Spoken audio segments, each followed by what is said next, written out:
الجزائر مراکش میں وہ عرب نہیں تھے پہلے، وہ عرب بن گئے۔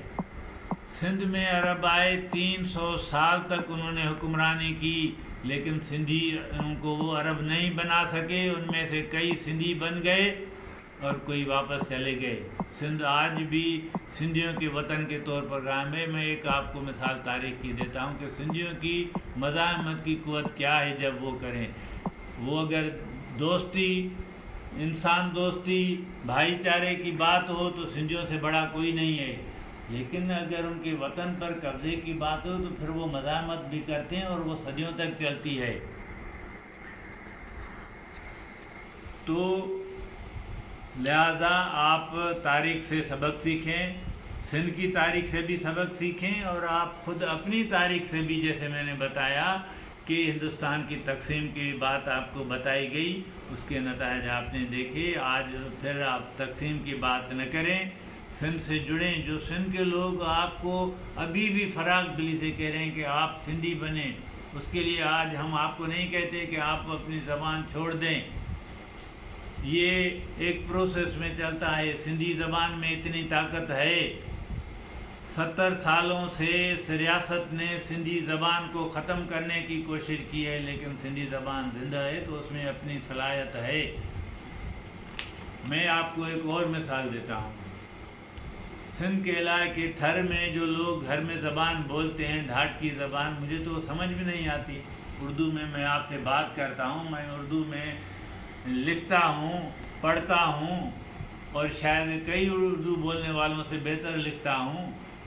وہ تو مجھے سمجھ بھی نہیں آتی ڈھاٹ کی، لیکن ان کے ساتھ میرا کوئی مسئلہ نہیں ہوتا، اس لیے کہ وہ اپنے گھر میں وہی زبان بولتے ہیں، لیکن وہ اپنے آپ کو سندھ کا حصہ سمجھتے ہیں۔ لہذا میں یہی گزارش آپ سے کروں گا کہ آپ اس پر غور کریں، صورتحال پر غور کریں، اور سندھیوں کی آپ کے ساتھ جو برتاؤ ہے اس کا مثبت جواب دیں۔ اس میں سندھ کا بھلا ہے، اس میں آپ کو یہیں رہنا ہے۔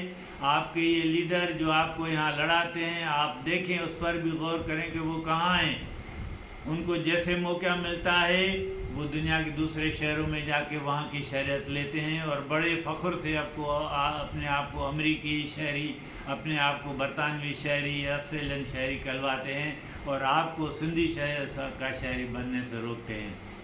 آخر میں اردو اسپیکنگ جو دانشور ہے ان سے گزارش کروں گا کہ اس وقت ان کا بہت اہم رول بنتا ہے، اور کئی دانشور پروفیسر ایسے ہیں جن کو میں پرسنلی جانتا ہوں، جو مثبت سوچ رکھتے ہیں، جو اپنے آپ کو سندھ سے جوڑتے ہیں، سندھ کے عوام سے جوڑتے ہیں، جو روادار ہیں، جو سیکولر ہیں، جمہوریت دوست ہیں، یہ ہے۔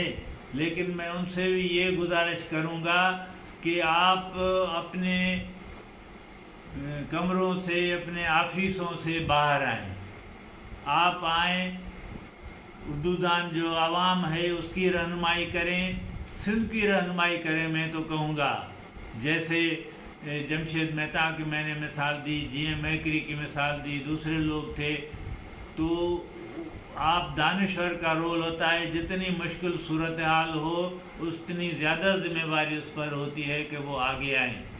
تو میں صرف یہ گزارش کروں گا کہ جو باتیں آپ سیمیناروں میں، کمروں میں کرتے ہیں، وہی باتیں اب عوام میں، خاص کر کے اردو عوام میں آپ اپنا رول ادا کریں، تاکہ ان کو ایک مرتبہ پھر اس دھوکے سے بچایا جائے۔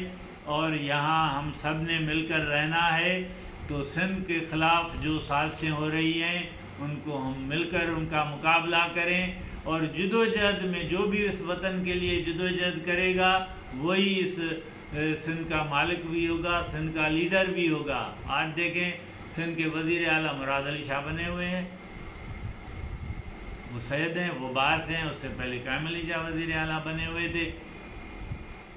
بھٹوز جو بھٹو کے پیچھے ہیں وہ باہر سے آئے ہوئے لوگ ہیں۔ تو جو سندھ کے ساتھ وفاداری کرتا ہے، سندھ اس سے کہیں زیادہ اس کے ساتھ وفاداری کرتا ہے۔ جو اس کے خلاف لڑتا ہے، سندھی اس کے خلاف لڑتے ہیں، تو وہ مار داڑ کا، نفرت کا، کشمکش کا غلط راستہ ہے، کسی کے مفاد میں نہیں ہے۔ امن کا، دوستی کا، رواداری کا، وطن سے محبت کا راستہ جو ہے وہ ہم سب کے لیے صحیح ہے۔ امید کرتا ہوں کہ آپ میری گزارشات پر غور کریں گے۔